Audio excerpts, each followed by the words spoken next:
Let's head to the voicemail of Truth and Reason. Well, good morning. After I've had a chance to settle down from an exciting weekend, and I started to watch how all these other teams are making moves to become competitive heading into the next season after the Super Bowl. I was just wondering how you guys feel about that and what the Browns plan to do to help their fans become optimistic again about next year. I know my answer to that. To be continued. Take care. As always, appreciate all of the voicemails. Let's welcome in Spencer German from 92.3 The Fan, the Cleveland Browns on SI, and the Locked On Browns podcast.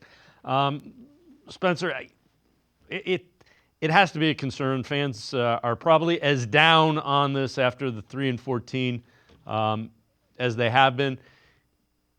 A quarterback that is competent sure corrects a lot of ills.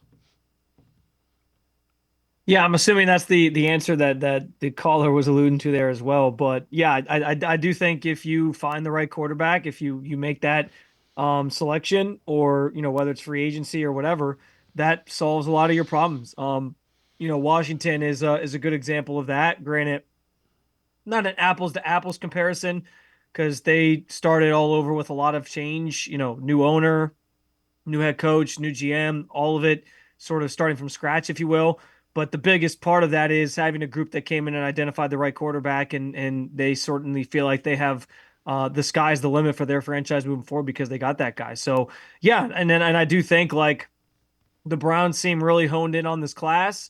Andrew Berry's talked about some of that a little bit already, and Kevin Stefanski's making appearances at the Senior Bowl. So it certainly feels like the Browns are trying to do everything in their power to find that guy, identify that guy.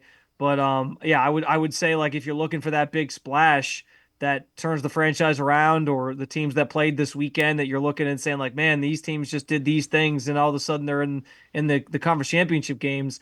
Quarterback, I think, fixes a lot of that for you. If it's kind of an instantaneous injection into your team if you identify the right person. Yeah, if you get better quarterback play, your defense probably has the ability to be, again, top 10 in the league.